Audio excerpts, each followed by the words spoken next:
말씀은 창세기 35장 16절에서 29절까지 말씀을 통해서 나를 위하여 모든 것을 이루시는 이라는 제목을 가지고 살펴보도록 하겠습니다. 오늘 내용은 한마디로 말하면 번성한 이스라엘, 야곱입니다. 이스라엘의 12아들을 소개해 주는 내용이 중심으로 되어 있습니다. 이제 야곱의 스토리가 지금 이제 마무리가 일단락 되어가고 있는 시점입니다. 하나님께서 야곱을 부르셔서 복 주시고 여러 가지 시험을 거친 시험 가운데 보호하시는 하나님의 섭리를 지금 기록해 주고 있는데, 밧단 아람으로 가게 하시죠. 베델에서. 그 다음에 다시 밧단 아람에서 지금 베델로 돌아오게 하시는 하나님에 대해서 지금 살펴보고 있습니다. 그래서 밧단 아람에서 베델로 돌아오게 하시는 하나님의 섭리가 첫 번째 보시면 베델로 무사히 돌아와서 제단을 쌓고 엘 베델이라 부릅니다. 이게 31장부터 35장 8절까지 내용입니다. 야곱에게 두려움의 대상이 많았죠. 첫째가 라반이고, 둘째가 에서 형이고, 셋째가 그가 세겜성에 거했을 때 그 사면 고을에 있는 백성들이었습니다. 근데 자기 가진 것을 모두 빼앗길 만한 위험, 또는 생명의 위험, 또 자기 가족이 몰살당할 위험 가운데 있었는데 하나님께서 야곱을 보호하신 섭리입니다. 그래서 야곱이 베델의 하나님이다, 이렇게 말하죠. 엘 베델입니다. 자, 이제 두 번째 내용을 보시면 이제 베델로 돌아온 야곱에게 하나님께서 다시 한번 언약을 재확인시켜주는 내용입니다. 저희가 지난 시간에 확인했던 내용입니다. 그래서 35장 9절로 15절 말씀을 통해서 하나님께서 베델로 돌아왔을 때 야곱에게 다시 나타납니다. 처음 베델에서 하나님께 나타나셨었는데 이제 20년 세월이 지나서 다시 베델로 돌아왔을 때 하나님께서 나타나가지고 무슨 일을 하시냐면 다시 한번 확인해 주세요. 첫 번째는 야곱의 이름, 너는 이제 야곱이라고 내가 부르지 않을 거야, 너는 이스라엘이야 라고 이름을 다시 한번 확인해. 이전에 천사가 이름을 한번 말해줬습니다. 시름을 이기고 나서 천사가 이름을 그때 다시 불렀는데 하나님께서 다시 한번 확인해 주는 겁니다. 그리고 야곱에게 줬던 복을 또 다시 확인해 주세요. 그러니까 이 재확인의 역사가 베델로 돌아왔을 때 있었습니다.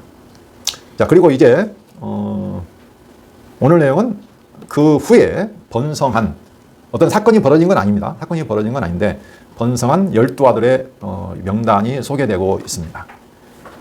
제가 지난 시간에 살펴봤던 마지막 부분을 좀 더 한번 살펴보시면서 오늘 내용을 살펴보도록 하겠습니다. 자, 베델에서 다시 베델로 돌아왔는데 창세기 28장에 보면은 그때 이미 야곱이 거기서 베델이라고 그 자기가 있던 곳에 이름을 지었어요. 그죠? 베델이다. 그런데 35장 14, 15절을 한번 보시면 다시 베델로 돌아왔을 때 이제 마지막 모습입니다. 13절부터 잠깐 보시면 하나님이 그와 말씀하시던 곳에서 그를 떠나 올라가시는지라. 지금 다시 나타난 거죠. 베델에 처음 나타나셨는데 지금 한 바퀴 돌고 나서 다시 나타나셔서 언약을 재확인해 주시고 올라가신 장면입니다. 야곱이 하나님이 자기와 말씀하시던 곳에 기둥, 곧 돌기둥을 세우고 그 위에 전제물을 붓고 또 그 위에 기름을 붓고 하나님이 자기와 말씀하시던 곳의 이름을 베델이라 불렀더라. 여기 보면 이 장면이 그대로 지금 앞에서 나왔던 그 모습이요, 거의 동일하게 반복되게 기술되어 있습니다. 뭔가 의미가 있는 거죠, 이게. 그래서 자, 창세기 28장 18절로 19절 한번 볼게요. 처음에 하나님이 나타났을 때 그때 모습을 기억하는 것이 중요합니다. 28장 18절로 19절. 그때 하나님이 사닥다리 사이에서 나타나셔서 약속을 해주시고 복을 주시면서 네가 어디로 가든지 내가 너를 지키며 이끌어 이 땅으로 반드시 돌아오게 할 것이다. 내가 내게 허락한 것을 다 이루기까지 너를 떠나지 아니하리라 하셨습니다. 그 말씀을 듣고 꿈에서 깬 거예요, 야곱이. 이게 처음에 나타났을 때는 꿈에서 나타난 거죠. 자, 잠에서 꿈에서 하나님이 나타나신 겁니다. 16절 보시면 야곱이 잠이 깨어 이르되 여호와께서 과연 여기 계시거늘 내가 알지 못하였도다. 하나님께서 지금 이곳에 계시는구나 하는 것을 처음에 이제 깨달은 거죠. 이에 두려워하여 이르되 두렵도다 이곳이여 이것은 다름 아닌 하나님의 집이요 이는 하늘의 문이로다 하고, 이 하나님의 집이라는 말이 바로 베델입니다. 하나님의 집, 이게 베델이라고 했습니다. 다시 말하면 하나님이 지금 거하시는 집이 이곳이다. 여기 하나님이 지금 계시는구나. 그러니까 그걸 느낀 거예요. 꿈에서 나타난 하나님을 보고. 18절 보시면 야곱이 아침에 일찍 일어나 베개로 삼았던 돌을 가져다가, 이게 지금 35장 아까 읽었던 부분하고 똑같습니다. 야곱이 아침에 일찍 일어나 베개로 삼았던 돌을 가져다가 기둥으로 세우고 그 위에 기름을 붓고 그곳 이름을 베델이라 하였더라. 이 성의 옛 이름은 루스더라. 그렇죠? 예. 자, 베델이라고 불렀습니다. 근데 그 성의 이름이 뭐냐면 옛 이름이 루스다. 이렇게 말을 했습니다. 다시 이제 오늘 본문으로 가서 창세기 35장 14, 15절에 보시면 그 내용이 그대로 반복돼서 나와요. 야곱이 하나님이 자기와 말씀하시는 곳에 기둥, 곧 돌기둥을 세우고 그 위에 전제물을 붓고 또 그 위에 기름을 붓고 하나님이 자기와 말씀하시던 곳의 이름을 베델이라 불렀더라. 완전 복사판입니다, 이게. 근데 그 과정의 시간이 얼마가 되냐면 20년이라는 세월이 흐른 거죠. 똑같이 베델이라고 지금 했어요. 그죠? 똑같이 그 돌기둥 세워가지고 기름을 부으면서 하나님이 여기에 계시네. 이렇게 고백하는 거죠. 그렇죠? 예. 그래서 야곱은 하나님이 지금 내가 있는 이곳에 지금 함께 거하신다. 여기 계시는구나, 하나님이. 그래서 두렵도다 이곳이여. 하나님이 여기 계시는구나. 이렇게 고백을 했잖아요. 근데 그걸 지금 다시 한번 또 반복하잖아요. 그렇죠? 네. 그 전에 약속도, 언약도 28장에서 이미 하나님이 복 주셨잖아요. 근데 지금 한 바퀴 돌고 다시 베델로 돌아왔을 때 하나님 하신 일이 뭐냐면 너의 이름이 이스라엘이야. 야곱 아니야. 그리고 다시 약속을, 복을 다시 재확인해 주시죠. 이게 재확인의 역사라는 겁니다. 이게. 그래서 이 베델이 하나님의 집인데, 하나님의 집이라는 것은 구약 이스라엘 백성들에게는 뭘로 다가오냐면 하나님이 거하시는 이 바로 성전이다, 성전. 그죠? 하나님이 여기 계신다 해서 이스라엘 백성은 성전을 중심으로 해서 진을 치고, 그죠? 그다음 이제 성막이 있었지만, 이제 움직일 때는 성막이니까 항상 성막을 중심으로 해서 갔죠. 그리고 가나안 땅에 정착했을 때는 성전을 짓고, 이제 움직이지 않는 집을 짓고 성전을 중심으로 해서 모든 것이 이루어졌죠. 그러니까 하나님이 우리와 함께 계신다는 의미예요. 사실은 이 하나님의 집이라는 의미가. 그렇죠? 하나님의 집. 그러니까 야곱이 깨달은 것은 뭐냐면 하나님이 나와 함께 하신다. 나를 그 모든 어려움 가운데서, 두려움 가운데서 보호해서, 나를 보호해서 다시 베델로 돌아오게 하셨다. 나와 함께 하셨구나. 지금 이걸 깨닫는 거잖아요. 네. 그래서 그러면 우리에게는 그러면 하나님의 집이 뭘까요? 신약 성경에 보시면 하나님의 집이 누구냐면 바로 우리 자신 교회라고 하잖아요. 너희는 그리스도의 몸이요 하나님의 전이다. 그렇죠? 하나님이 거하시는 집이다. 그럼 하나님은 지금 어디 계시는다는 의미죠? 예전에는 야곱과 함께 있는 그곳에 하나님이 있다고 야곱이 고백을 했지만, 이제는 하나님은 어디 계시냐면 우리 안에 계신 거예요. 나하고 함께. 내가 누구예요? 하나님의 성전, 거룩한 집. 내가 곧 하나님이 거하시는 집이라는 의미예요. 이게 정말로 이게 큰 의미입니다. 야곱이 그걸 깨달았을 때 두렵다고 했잖아요. 두렵도다 이곳이요. 하나님이 과연 여기 계시는구나. 근데 내 안에 하나님, 그 두려운 하나님이 계신다는 거예요. 그래서 하나님이 나와 함께 하신 존재가 되는 거죠, 우리가. 그래서 우리가 이것을 좀 더 확인해 볼 필요가 있는데, 이 하나님의 집, 성전이 되었다는 의미가 우리의 최종 목표입니다. 사실은 최종 목표예요. 자, 계시록에 보면 모든 계시의 마지막, 구약의 야곱을 통해서 계시해 주시고, 이스라엘 역사, 율법과 성전을 통해서 계시해 주시고, 그 다음에 최종적으로 완성되는 교회의 모습을 보여주시는데, 그게 바로 계시록 21장 3절에 나와 있습니다. 볼까요?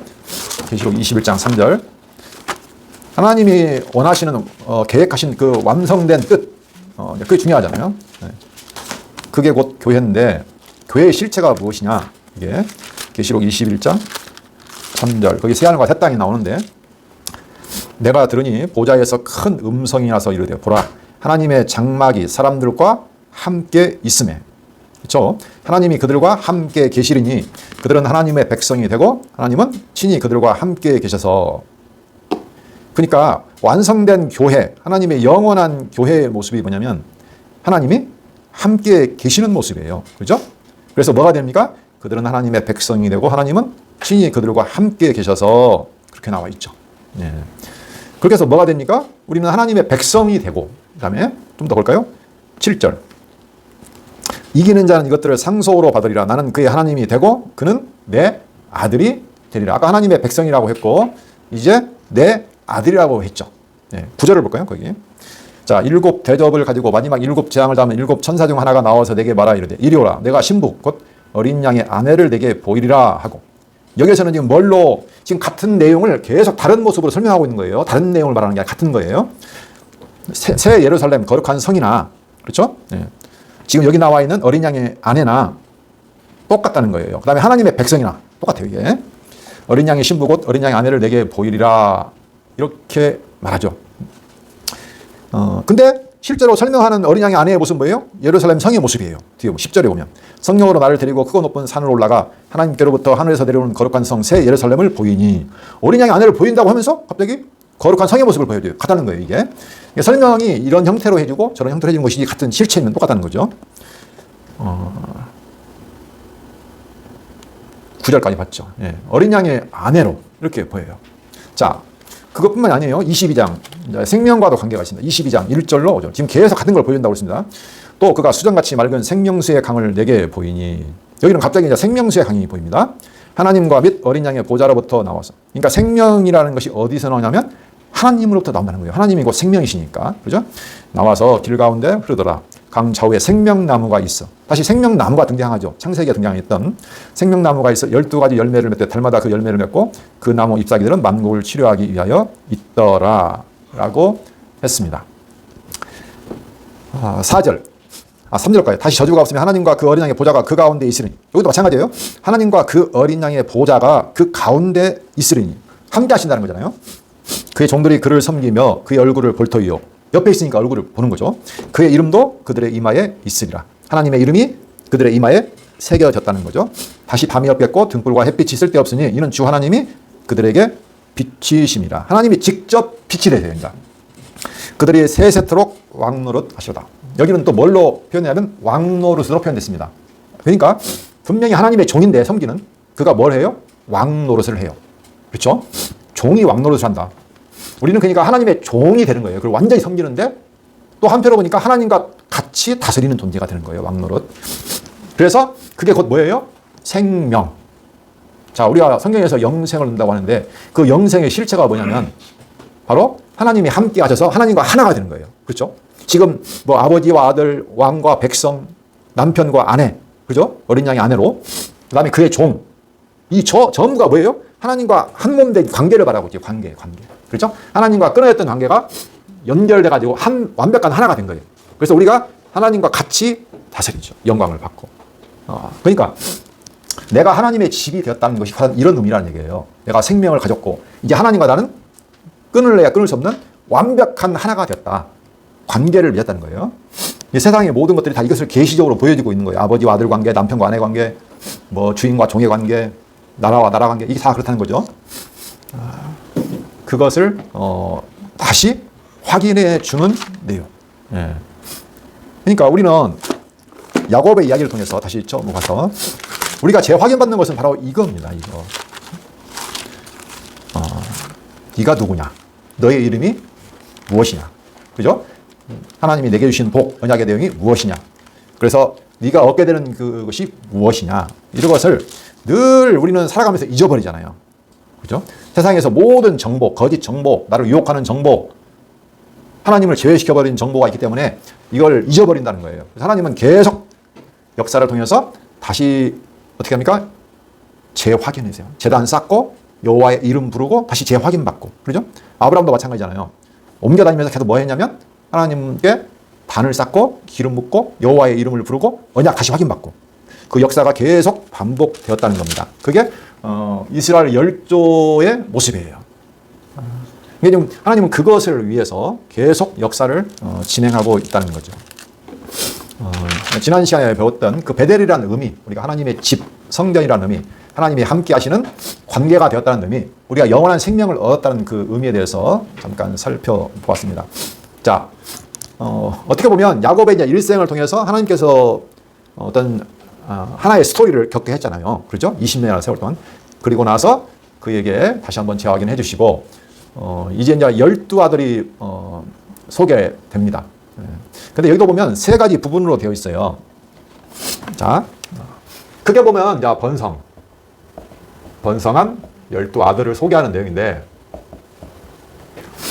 이것도 크게 보면 세 부분으로 되어 있습니다. 첫 번째 부분이 뭐가 나오냐면, 여기는 이제 베냐민 탄생이 나옵니다. 중요한 내용은 그래요. 베냐민이 어떻게 탄생되었느냐, 탄생의 과정을 말해주고 있습니다. 근데 여기에 뭐가 나와요? 라헬이 죽음으로 탄생해요. 그 다음에 두 번째 내용이 오늘 진짜 핵심 내용이죠. 여기는 이스라엘의 야곱의 12 아들을 소개해 줍니다. 그 다음에 세 번째 내용은 이제 야곱이 아버지에게로 갑니다. 헤브론 쪽으로 가서 이르렀는데 이삭이 나이가 늙어서 죽고 열조에게로 돌아갑니다. 여기는 이제 이삭이 죽음 그리고 뭐 장사되는 내용이 나옵니다. 내용은 별로 뭐 어려운 내용은 없습니다. 자, 그러면 우리가 이제 라헬의 죽음이 등장하고 베냐민 탄생 과정이 나오는데 크게 보면 사실 이 내용은 베냐민 탄생에 초점이 맞춰져 있겠죠. 왜냐하면 이게 탄생해야 12아들이 이루어지잖아요. 현재는 11아들이잖아요. 그렇죠? 그렇게 뭐 보시면 되겠습니다. 자, 35장 16절로 21절을 가보면 16절로 21절을 보시면 라헬이 죽고 베냐민이 탄생하는 모습을 볼 수 있습니다. 그들이 베델에서 길을 떠나 에브라스에 이르기까지 얼마간 거리를 둔 곳에서 라헬이 해산하게 되어 심히 고생하여 그가 난산할 즈음에 산파가 그에게 이르되 두려워하지 말라. 지금 내가 또 등남하느니라. 참 기쁜 일이죠. 라헬이 그렇게 아기를 낳고 싶었잖아요. 그렇죠? 아기 때문에 아이를 낳고 싶어서 그 언니 레아와 아주 전투, 시기, 경쟁하면서 진짜 살았는데 그 기쁜 아들을 낳게 됐는데 그 난산을 하게 됩니다. 그래서 그 고통이 너무나 심하고 죽게 됐어요. 극과 극이죠, 완전히. 이렇게 기쁜 소식이 있는데 라헬의 입장으로 보면은 최악의 상황이 벌어진 거죠. 그래 두려워하는데 그때 산파가 그에게 이르되 두려워하지 말라. 지금 내가 또 등남하느니라 하매 그가 죽게 되어 그의 혼이 떠나려 할 때의 아들의 이름을 베논이라 불렀으나 그의 아버지는 그를 베냐민이라 불렀더라. 자, 여기서 지난 시간에 잠깐 설명은 했습니다. 자, 베논이가 베냐민으로 바뀌었습니다. 이것은 라헬이 부른 이름이고 베냐민은 야곱이 부른 이름이에요. 바꿨죠. 네. 베논이는 무슨 뜻이냐면 그 라헬의 지금 형편을 말하고 있는 거예요. 슬픔, 눈물, 고통의 아들이다. 라헬 입장으로서는 너무나 내가 죽게 생겼으니까 너무나 지금 고통도 심하고 내가 아이를 낳자마자 죽어야 되니까 이게 너무 슬픈 거죠. 그런데 왜 야곱은 이름을 베냐민으로 바꿨을까요? 벤야민. 예. 원래는 벤자가 많습니다. 근데 우리가 이제 읽다 보니까 베냐민 배우는데 벤이 원래 아들이란 뜻이에요. 예. 그래서 오른손의 아들이에요. 오른손은 힘, 뭐 축복, 그렇죠? 그러니까 이름이 반대가 되어버렸어요. 갑자기 슬픔의 아들이 뭐예요? 오른손의 아들로 복된 아들, 축복의 아들, 기쁨의 아들 이렇게 반대되는 시각이 있을 수가 있는가? 그 생각을 한번 해보는 거예요. 예. 근데 참 그 라헬의 삶을 보면 야곱의 사랑받았잖아요. 그렇죠? 극진한 사랑받았잖아요. 그를 위해서 몇십 년, 14년간을 야곱이 일했잖아요. 한 여자를 위해서 그죠? 라헬을. 네. 근데 그녀의 인생은 아이고 어때요? 시기와 질투, 형과의 그 언니와의 경쟁, 또 막 드라빔도 훔치고 아버지가 거짓말도 하고 보면 인생이 그렇게 깨끗하지는 못해요. 그렇죠? 근데 그렇게 정말 간절히 소원했던 아들, 그 사랑하는 아들을, 기쁨의 아들을 낳으면서 자기는 죽었어요. 그 예레미야 보시면 예레미야가 이제 그 이스라엘, 유다, 남쪽 유다의 멸망을 앞두고 그죠? 바라보면서 예언했던 선지자잖아요. 근데 그때 예레미야 보시면 그가 라헬이라는 표현을 써요. 여기 볼까요? 예레미야 31장 15절.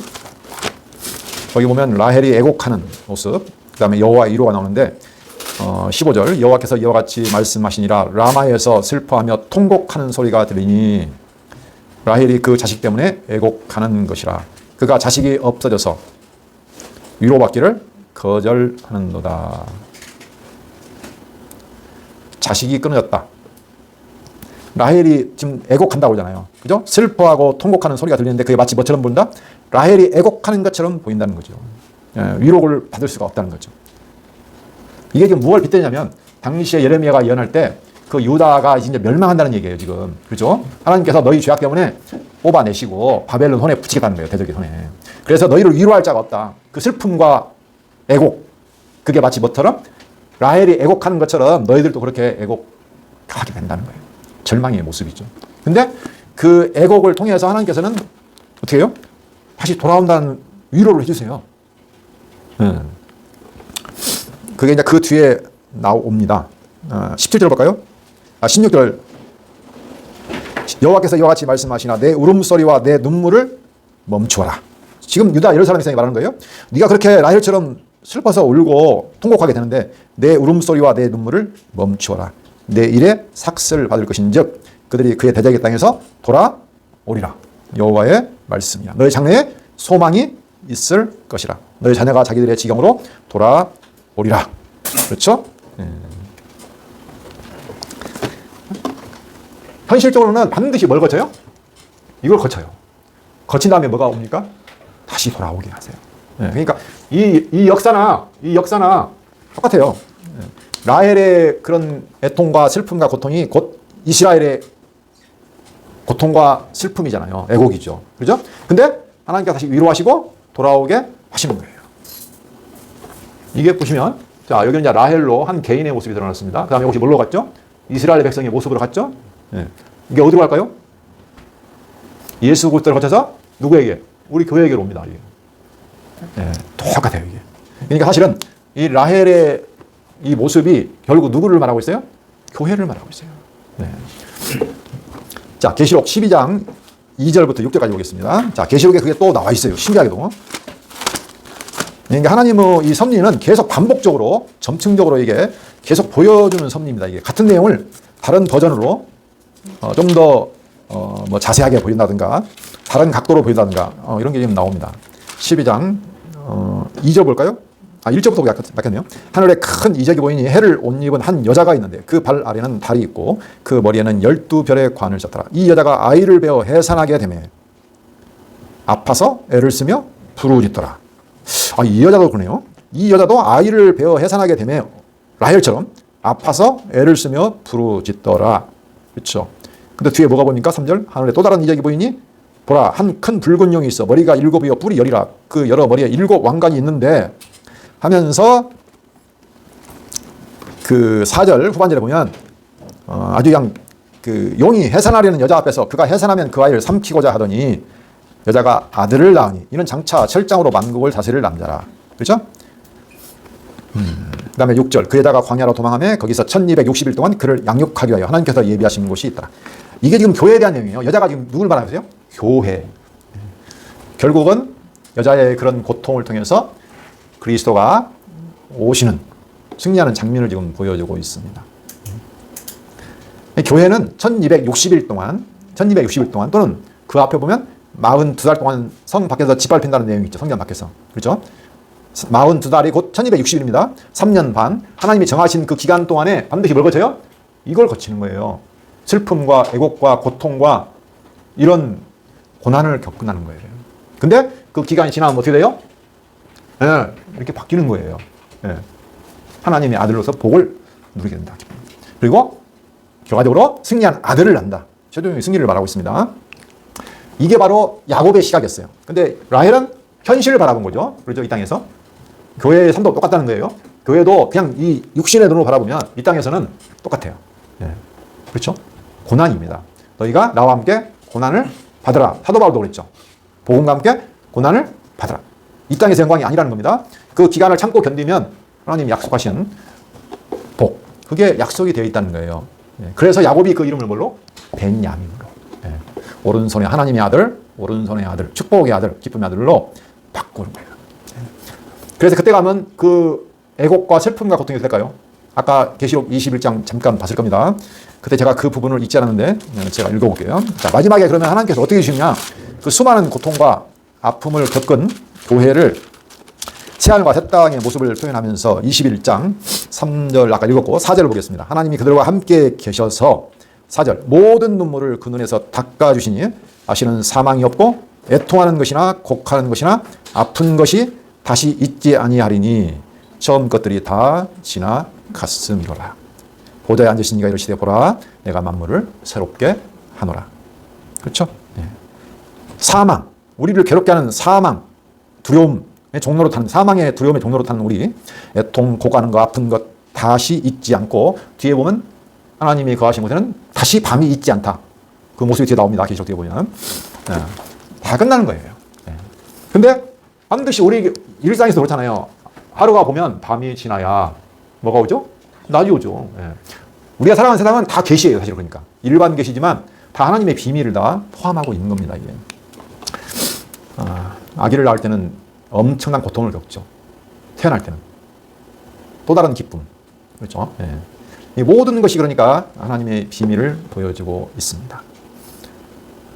그래서 하나님께서 우리를 살아가면서 이 땅에서 우리가 힘든 이유는 우리 옛사람을 죽이기 때문에 그래요. 하나님께서. 우리의 남아있는 그 육신의 소욕들, 옛사람, 우상 이런 것들을 이 기간 동안에 하나님이 정한 이런 42달, 1260일, 3년 반 이 기간 동안에 어떻게 합니까? 다 제거를 해갑니다. 광야에서 이스라엘 백성들을 어떻게 했습니까? 옛사람 다 죽였잖아요. 애굽에서 나온 사람들 다 죽이시고 새로 태어난 백성들로 채우셨잖아요. 그 역사가 지금 이제는 어디에서 일어납니까? 내 안에서 일어나는 거예요. 지금 전쟁은 지금 내 안에서 일어나는 것이지 결코 외부와 있지 않습니다. 내 안에 있는 옛사람과 하나님이 싸우시는 거예요. 하나님이 이스라엘을 이름 바꿨잖아요. 하나님이 싸우신다는 뜻이에요. 이게.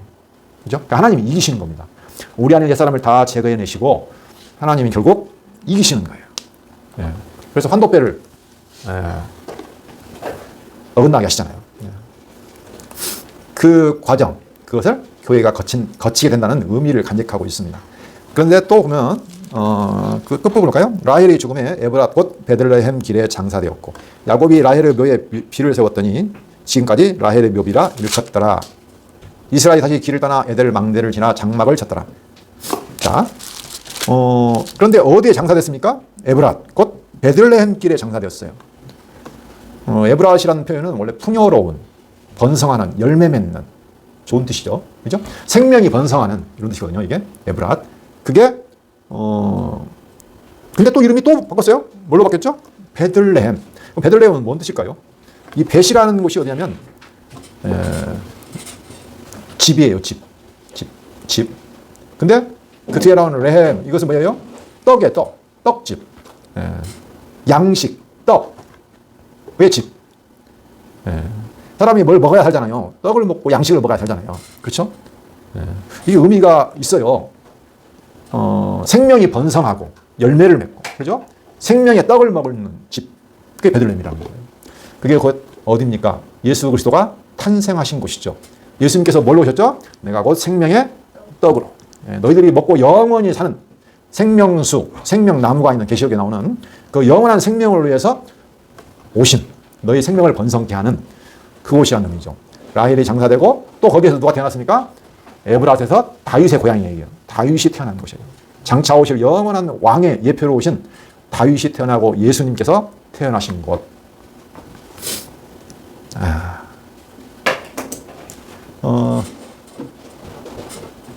우리가 얻어야 할 것은 이 땅에서 있는 생명이 아니라고 말씀드렸습니다.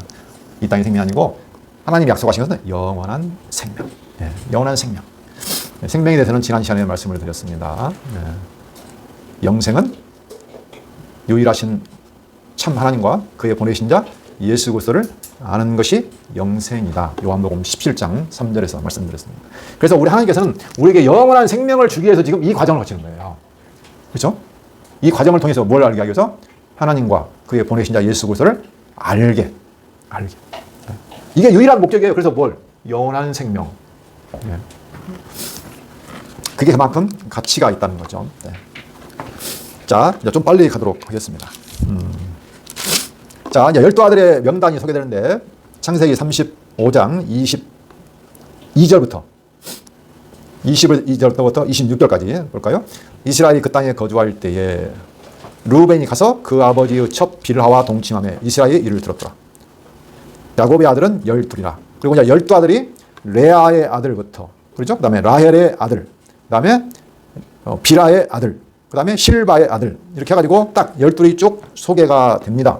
마지막 26절에 보시면 레아의 여종 실바의 아들들은 갓과 아셀이니 이들은 야곱의 아들들이요. 전부 다 누굽니까? 야곱의 아들들이요 밧단 아람에서 그에게 낳은 자더라. 이렇게 소개해주고 있습니다. 아들을 소개하는데 왜 갑자기 르우벤이 동침한 사건이 딱 앞에 들어가 있어요? 그죠? 아니 좋은 소식인데 12아들이 이렇게 번성했는데 왜 느닷없이 르우벤이 범죄한 사실이 드러나냐고요. 아버지의 첩이긴 하지만 어쨌든 간에 아버지의 아내와 동침을 했다? 심각한 범죄 아닙니까 이게. 그렇죠? 결국 르우벤은 어떻게 됐을까 나중에? 장자잖아요. 근데 장자권을 나중에 어떻게 했습니까? 상실을 했어요. 예. 그게 하나의 어떤 복선으로서 장차 르우벤이 장자권을 상실하게 될 복선으로서 르우벤의 범죄 사실이 지금 드러나 있기도 하죠. 또 한 가지는 장자 자체가 범죄를 해버렸어요. 예. 이 하나님의 택함 받은 12아들들 이들의 범죄의 모습을 보여줌으로써 이들의 범죄의 모습, 연약한 죄인의 모습을 그대로 드러내고 있습니다. 그럼에도 불구하고 하나님 어떻게 해요? 12아들. 이 12아들을 통해서 약속을 그대로 이루어 가시잖아요. 그렇죠? 네. 다시 말하면 이 택함받은 존재들의 연약함이나 죄와 상관없이 하나님께서 은혜로, 언약대로 이루신다는 거예요. 네. 그것을 우리가 살펴볼 수도 있습니다. 자, 그 전에 35장 21절 한번 볼까요? 자, 이스라엘이 다시 길을 떠나 에델망대를 지나 장막을 쳤더라. 22절. 이스라엘이 그 땅에 거주할 때 갑자기 왜 이스라엘이라는 이름이 이렇게 등장했을까요? 그죠? 지금까지는 야곱이라는 표현이 등장했어요. 근데 35장 21절부터 갑자기 이름 명칭이 이제는 라헬로 아니 이스라엘로 바뀌었어요. 네. 갑자기 이스라엘이 다시 길을 떠나 22절. 이스라엘이 그 땅에 거주할 때 이렇게 해가지고 이름을 바꿔서 부릅니다. 네. 그렇죠? 네. 야곱의 이름을 하나님이 이스라엘로 바꿨잖아요. 그렇죠? 그리고 이제 이스라엘로 바꿔서 부르는 거예요. 여기에는 이제 나름대로 뭔가 의미가 있습니다. 그렇죠? 이제는 야곱이 바뀌었다는 의미죠. 자기 중심적인 야곱에서 이제는 뭐예요? 너는 이제 새로 태어난 존재야. 야곱에서 이제 이스라엘로 바꿨는데 너는 이제 야곱이 아니야. 너는 이제 새로운 정체성을 가진 존재야. 그렇죠? 예.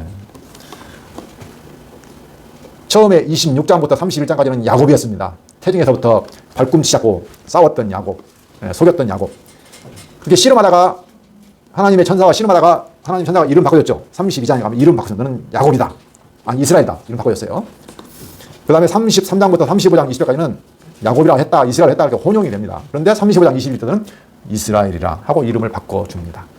이제는 신앙이 바뀌었고 너의 정체성이 바뀌었어. 너는 새로운 탄생한 존재야.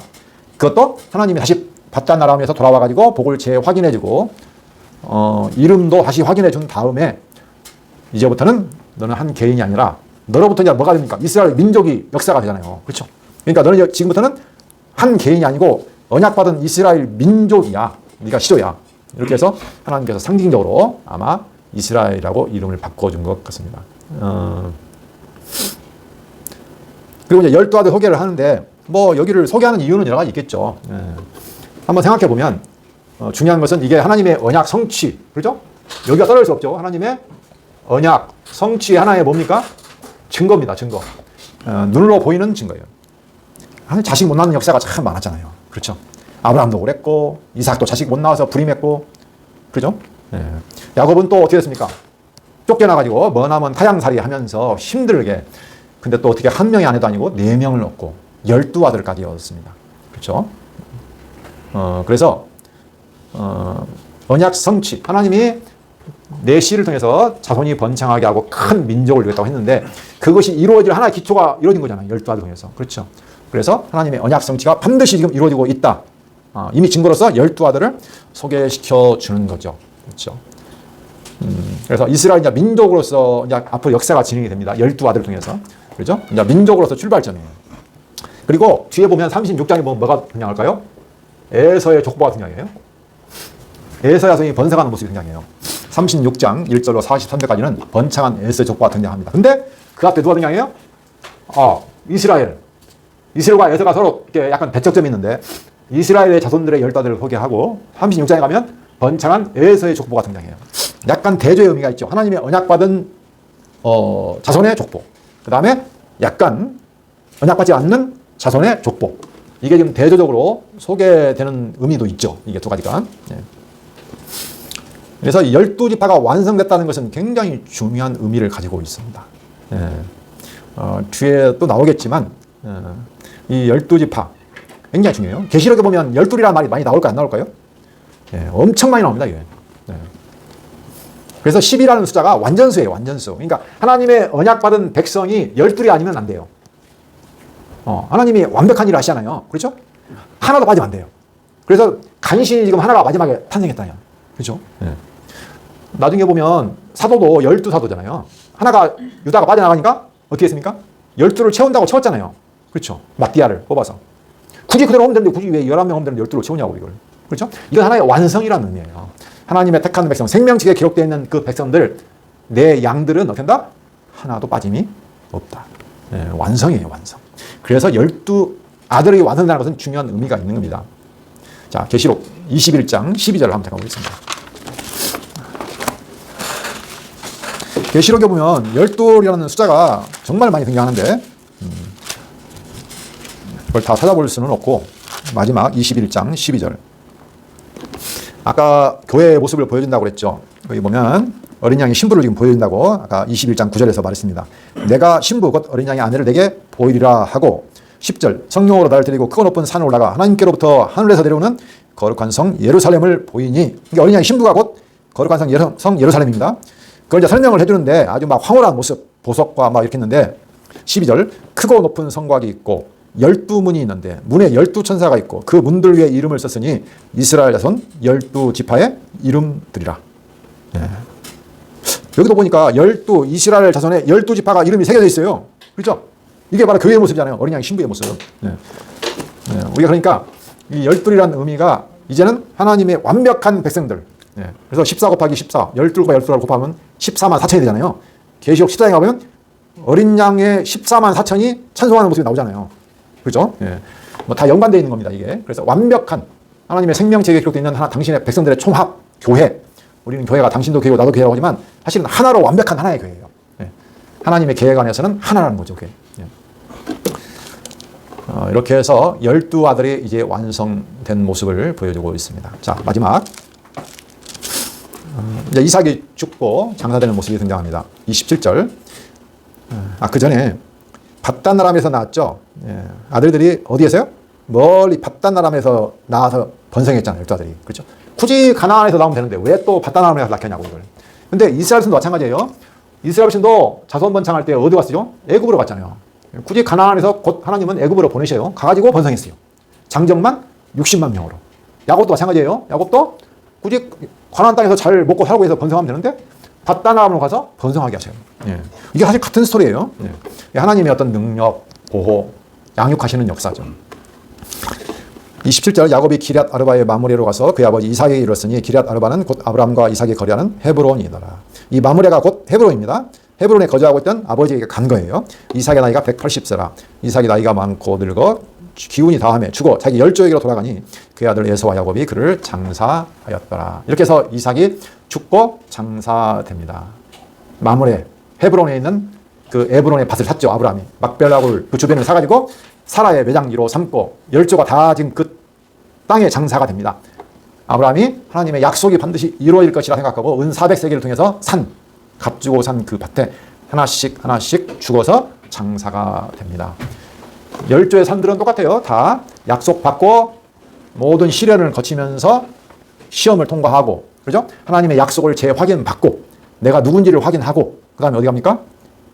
하나님의 일을 다 마친 다음에는, 이제는 죽어요. 죽는 게 아니라고 했죠? 죽는 것이 무슨 의미라고 했습니까? 쉰다. 안식이라고 그랬습니다. 진짜를 얻기 위해서 쉬는 거예요, 이제.